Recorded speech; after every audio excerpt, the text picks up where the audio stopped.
5. Williams hit, sacked by Danielle Hunter at the 39-yard line. Did you see what the Texans were doing with their 5-man pressures? I did not. So this is something that they've been doing a lot of, and they really showed it last game. They do a lot of 5-man pressures, and their whole theory behind it is they want to isolate the center and make him have to block one-on-one and not be able to help. So it helps everyone else and also creates that I interior understand. pressure. Now, I'm a D lineman, so when you saying that, I was like, oh, it immediately unlocked it in my brain. You're basically killing slides at this point because I mean the center usually has 3-man surface, right? 3-man slide. You got the 2 guards next to him. They usually go out of the way, or maybe a guard just comes out. We've seen a million times. You got a guy who's in a shade, in between the guard and the center, gets pinballed because the guard flashes out, checks the tackles work. He just comes back and just murders the inside guy. So simulating a 5-man, well, it's not simulating 5. They are just sending 5 men. So that's yeah, I like that. I like that a lot. I'm a blitz guy personally. I like to see how much more creative they can get with that. That's good, Dave. That's a good point to bring up. I like that a lot. I do too, and I feel like that might be where the future of the league is going. You're seeing a lot of these teams that have success, they're able to bring a lot of different types of pressures. The Saints bring a lot of different pressures. The Chiefs bring a lot of different pressures. The Texans, of course, as we said, bring those pressures. And there's been a little bit of a shift the past 2 years, actually, where defense is making a resurgence after offense was just dominating.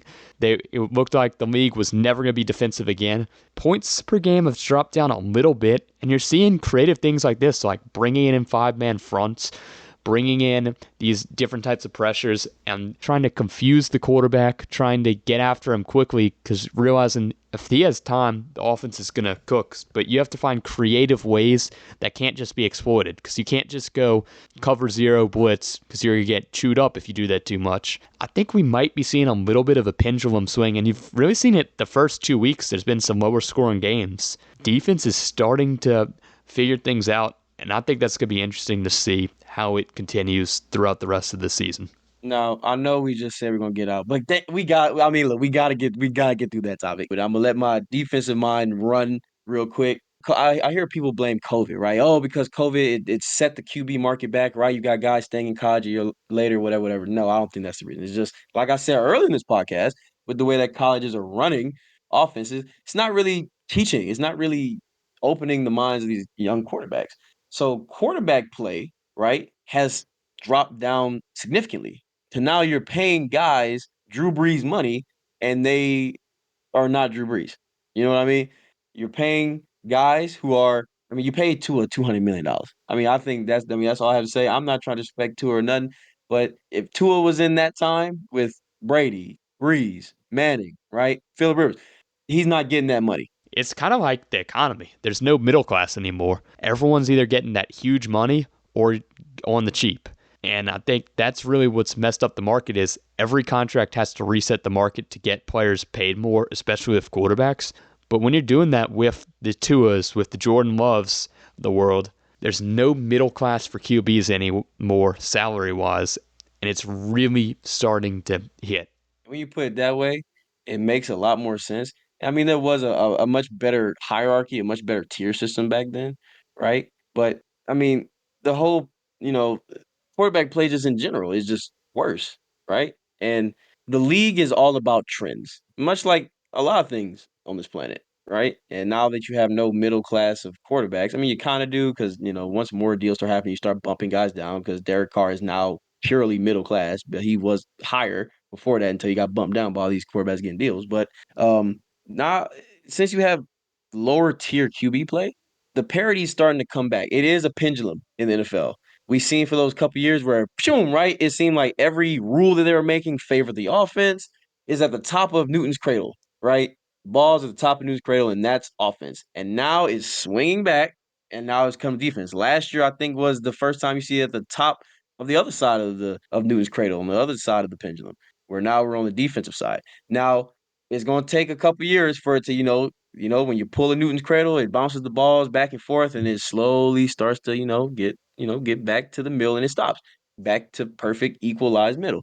It's going to take some time to get back to that, but I think with the emergence of cover 6 defense last year, right? Where you have cover 4 on one end, you got cover 2 on another side, and you have the box and triangle technique where one side is running a box in terms of zones, and the other side is running a triangle. So you basically have, if there's two receivers on one side over here, you have two DBs over here, maybe a linebacker, and then maybe like a slot or a nickel hybrid. Because also now teams are running these nickel hybrids. I think the Rams are actually running a DB at linebacker. So you're starting to get these different creative ways that defense is tweaking their schemes. So now that you have a box over here to the man side, right, in cover 6, there's not a lot of options, right? And then if you bring some pressure with it, or really it's not, you don't even have to bring pressure.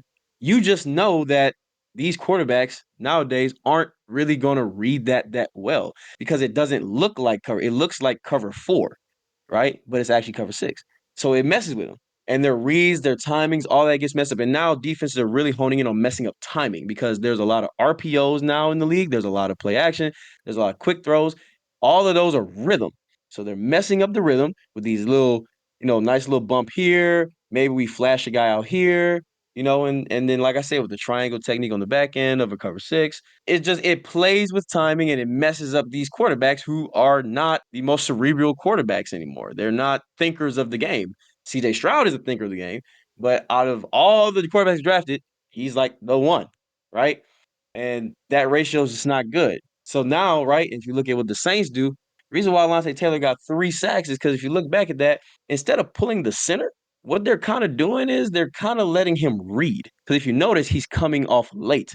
He doesn't immediately rush. He comes off late because what they're doing is they're letting the inside guys kind of dictate where the guard or center is going to go. Because let's say the tackle decides, hey, I'm going to run out, right? Run through the B gap. Guard's probably going to pull with him. Maybe the center pulls him. Guess what? That's going to open up the backside A gap, right? So that's a shoom. He can shoot there. Because if you notice, those 3 sacks all came from different gaps. So that tells me that he's reading that based off of which way the O-line is sliding based off of what the inside guys or DNs are doing. And I think that is our own way of being like the Texans with their 5-man pressure. So instead of sending a guy to make the guard, so I get it, right? They're pulling the guards outside, so then that center is sitting there isolated. He has to make a decision. And then whatever gap opens up, front side or backside, hey, that's the one you shoot. So instead of doing that with the center, we're just doing that with the whole line.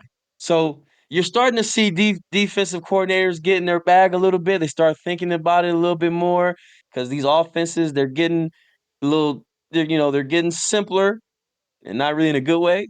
And with RPOs on the rise, with these bubble screens on the rise, you start to knock off that rhythm a little bit. There you go. I had to let the defensive mind run out a little bit.